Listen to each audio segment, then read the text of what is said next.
Let's ride, gonna ride, let's ride.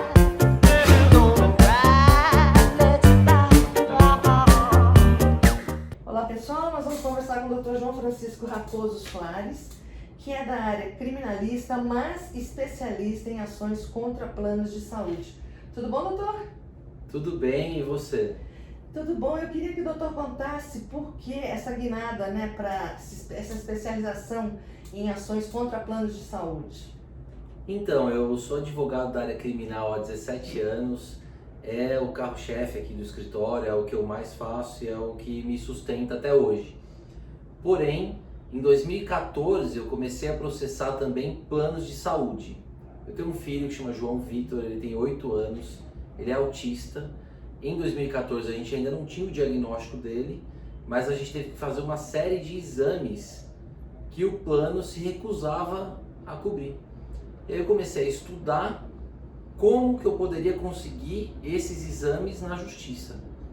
Depois dos exames, tivemos o diagnóstico e aí começou a necessidade de terapias. Novamente, o plano vinha e negava as terapias, principalmente a terapia pelo método ABA.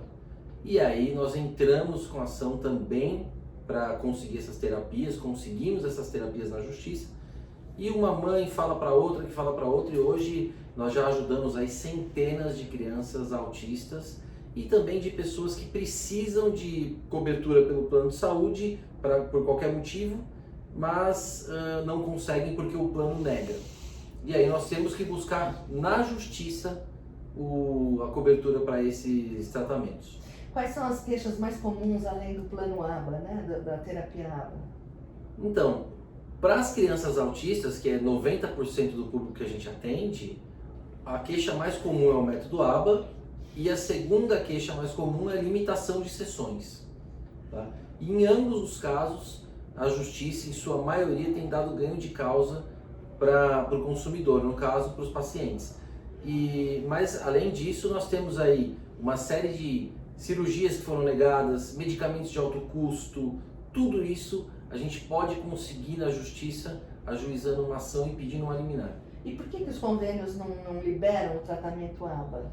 Bom, a justificativa número 1 dos convênios para não liberar é porque o tratamento ABA não está no rol de procedimentos mínimos da ANS, da Agência Nacional de Saúde.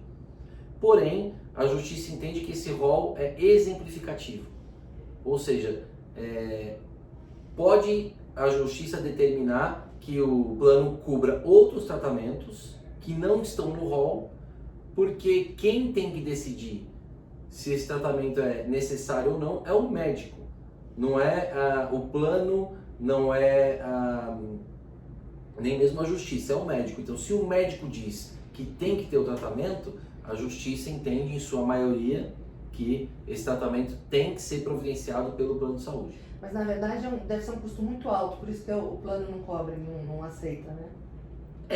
A negativa formal é por ausência do rol da ANS. Porém, na prática, eles negam também porque esses tratamentos são muito caros. Quanto? Né? O tratamento pelo método ABA, por exemplo, pode chegar a custar 20, 25 mil reais por mês. São tratamentos bastante exaustivos, até para a mãe, para a criança, porque a criança tem que ir para a clínica praticamente todos os dias, ficar muitas horas lá, né? E o plano, claro, não quer cobrir porque realmente são tratamentos caríssimos. Uhum. E, por exemplo, uma outra queixa que a gente ouve muito é acompanhante terapêutico na escola. O doutor já entrou com algum caso que teve um bom resultado?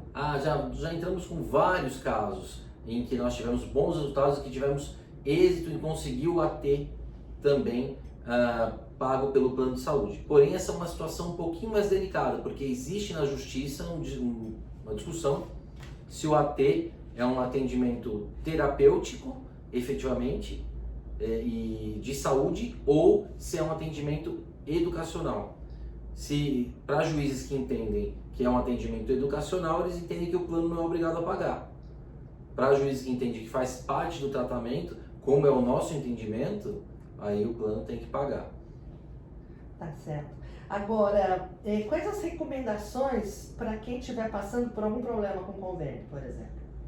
Bom, primeiro passo é conseguir um relatório completo dizendo qual tratamento a pessoa precisa ou qual medicamento a pessoa precisa. Esse relatório tem que ser um médico assinando, tá? Não adianta ser um relatório da psicóloga ou da terapeuta, tem que ser um relatório do médico responsável pelo paciente. E aí depois procurar um advogado de sua confiança, tá? Porque você com o relatório, se o plano negou a cobertura, procura um advogado da sua confiança, preferencialmente alguém que já esteja acostumado com esse tipo de processo, porque aí o advogado vai poder dizer se vale a pena entrar na justiça no seu caso específico ou não. E quanto tempo em média dura uma ação dessa? Bom, a ação ela é longa, a ação ela pode durar anos, porém a liminar, que é o pedido que se faz no início do processo para o tratamento já começar, ela sai bem rápido, é coisa de 2 dias a 1 semana, dependendo do caso, situações urgentes de cirurgia, até no mesmo dia essa liminar pode sair. E depois o processo vai longe, porque tem recursos, tem defesas que o plano vai apresentar, mas enquanto isso, se for concedida a liminar, que é o que se espera e que é o que ocorre na grande maioria dos casos, aí a pessoa vai tendo tratamento durante o processo. Mas no caso da terapia ABA, por exemplo, se consegue eliminar em quanto tempo? Normalmente, da mesma forma, normalmente 2 dias a 1 semana, mais ou menos. 2 dias. E enquanto isso, o processo é longo, mas enquanto isso, a criança ou a pessoa com autismo está sendo tratada? Sim, se a liminar for deferida, sim. E é o que se espera e é o que acontece na enorme maioria dos casos. Ok, então nós vamos agradecendo aqui ao Dr. João Francisco Raposo Soares pela sua participação aqui conosco. Parabéns pelo trabalho e um abraço no João, seu filho. Obrigado, um abraço a todos também. Parabéns, tchau, tchau.